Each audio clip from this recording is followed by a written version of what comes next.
Yeah, sure. My name is Tim Webster. I've been in the fitness industry for around 35 years, having been phys ed trained and taught for 10 years. Moved to New Zealand 15 years ago and have been working in the fitness industry in New Zealand. And whilst in New Zealand, we set up something called the Neuro Gym. And the Neuro Gym really is sprang off the back of starting to work with people with neurodegenerative conditions. So primarily Parkinson's to start off with, but then MS and one or two stroke patients. So my wife Christina and I decided that this is something that we'd like to specialise in. So we formed the Neuro Gym, and initially that's one-on-one work with clients based in New Zealand. But since then, we were approached by a number of people in New Zealand to start to produce training courses for exercise professionals. And that's what we've been doing over the last year or so. And the first of those training courses the first cab off the rank, so to speak, is Parkinson's Pro, which is a foundation course designed to upskill exercise professionals who want to learn how to manage and work with Parkinson's patients. Well, yes and no. A general exercise program will get Parkinson's patients fit in the same way that it would get normal clients fit. But Parkinson's patients have specific requirements and they need to be focused on it. It's really the focus of this course. So one of those requirements is something called amplitude. And amplitude is bigness. And the reason that Parkinson's patients require bigness in their movements is that Parkinson's closes down neural pathways and actually closes down movement, and this is something called bradykinesia or bradykinesia on this side of the world. And bradykinesia is really the small and slow movements that you see with Parkinson's patients. So in order to counter this, we need to get them moving big. So that's the first of the planks, if you like, in the Parkinson's Pro course, foundation course that we're offering. And then there are a number of other things around neuroplasticity that we need to take into account as well.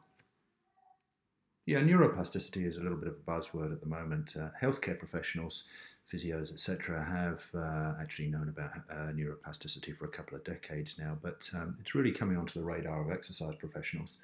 Neuroplasticity refers to the ability of the brain to rewire itself given the right conditions. And those conditions are stimulated by exercise, and particularly high intensity exercise. The reason for that is that high-intensity exercise generates something called brain-derived neurotrophic factor, BDNF, which exercise professionals will be aware of. BDNF is miracle growth for the brain. So in the case of Parkinson's, where we want to rewire the brain effectively, then producing BDNF and creating a fertile ground for neuroplasticity is essential. And the implications for our industry are huge in that we hold the key to creating fertile ground for neuroplastic adaptations. And that means that we hold, to some degree, the key to being able to help people with neurodegenerative and autoimmune conditions like Parkinson's, MS, stroke, and so on.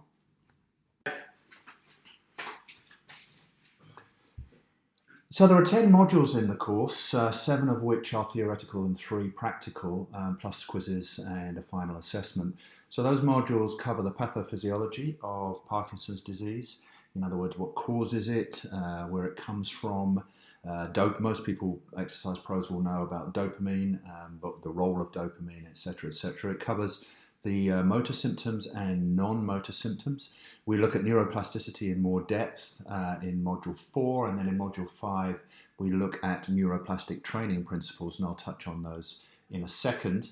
And then we also cover cueing and coaching, how to coach Parkinson's patients, and we have testing and assessing as well. So we give you 10 or so assessments, including the Berg balance test, timed up and go, 6-minute walk test, etc. So it's a pretty full course. We layer on then 3 modules that are practical. So we give you some examples of Parkinson's in action, our dance coach working with Parkinson's patients, a boxing coach working with Parkinson's patient, and also just talking to one of our patients who features heavily about his feelings around his progress and the work that he does and the outcomes that he's achieved. Yeah, so when you're working with Parkinson's patients, you can measure intensity in a number of ways. You have the classic intensity, which is used either as a percentage of heart rate or RPE, and with most Parkinson's patients, we're going to use RPE, so we need to get them familiar with the 10-point Borg scale. And we'd have them working, if the exercise or the drill is heart rate based, we'd want them working at, say, 70%, 75% of maximal heart rate. But very often with Parkinson's, we're not working on cardio exercises. For example, we might be doing a balance drill, and it's still possible to get them to work hard and to know how hard they're working by using an RPE scale. So the way in which, in the accuracy with which you execute, the force with which you execute a particular skill or drill can measure the intensity as well. So intensity can be defined in a number of different ways. Yeah, well, there are a number of key elements in addition to intensity. We've already mentioned one of them is amplitude, so bigness. But also with Parkinson's patients, a degree of automaticity, a large degree of automaticity in their movements is lost. And so we try and add complexity to what they're doing. So for example, if they're doing a walking drill, we may also add a cognitive component to that drill just to make it a little bit more difficult. Then accuracy is really important, and Parkinson's patients in particular have a poor speed accuracy trade-off, which means that when they're reaching for a cut, for example, they have to slow down in order to hit the target. So accuracy is an important part of what we do with Parkinson's clients. Power is another factor. Parkinson's, funnily enough, Parkinson's doesn't compromise strength, but power is what's needed to get out of a chair, which is a basic life skill for Parkinson's patients. So we work on power, and power requires a certain amount of speed. Balance is an obvious one, and falls are a risk for Parkinson's patients, and I'll touch on that in a second. And then coordination is important, and coordination can be compromised by Parkinson's disease. And repetition. So if we're going to open new neural pathways, then repetition is a really important part of what we do. And it's all got to be relevant to daily life. So we try and make as many of our drills as possible relevant and functional around what they're going to be doing in daily life. And finally, you're going to be working with Parkinson's patients for a long period of time. So you need to be creative, and fun is an absolutely key element. There's almost nothing that doesn't go. So if you want to introduce balloons, props of all kinds, invent games and activities, the more creative and inventive you can be, the better it is with this particular cohort of people. Yes, it is. Falls are common with Parkinson's patients, and they are a risk factor. One of the things that Parkinson's patients tend to do is freeze.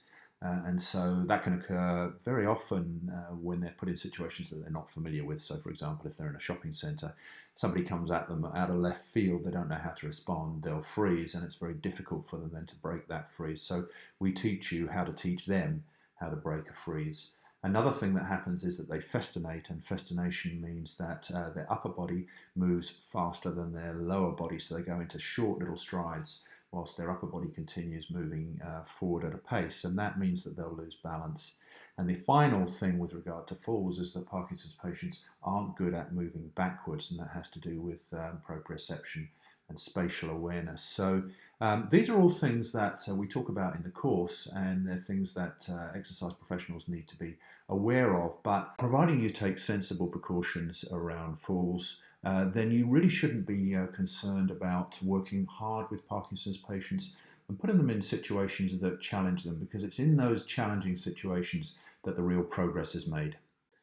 Yeah, that's a hard one, mainly because there's so many upsides to working with these groups of people. But I think if you push me, the thing that's most satisfying about working with any of the neurodegenerative conditions is that you are able to restore a degree of confidence. One of the things that goes very quickly, having been diagnosed with PD or MS or stroke, is your confidence. And if you put yourself in the position of somebody who has, for example, a permanent tremor, or with stroke, spasticity, or whatever, and MS as well, spasticity, then giving them the confidence to be able to interact in public situations and interact with people without feeling as if there's something wrong with them is probably the greatest gift of all, and it's the kind of biggest thrill that I get out of doing it, and it's why we're producing these courses, because I really want other exercise professionals to be able to embrace this challenge that lies ahead and get the same kind of kick out of it as I do. Apart from just do it, you mean? Although I think that one's been used. Look, the course is easily accessible, it's online, and it gives exercise professionals an opportunity to dip a toe in the water in terms of working with one of these groups, i.e., Parkinson's.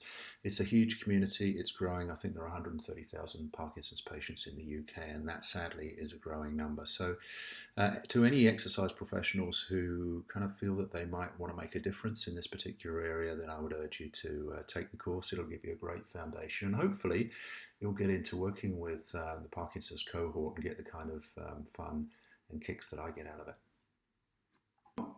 Well, my wife Chris Tynan is working on the osteoporosis course, and I believe that's nearly ready. That's going to be followed by arthritis and exercise for seniors.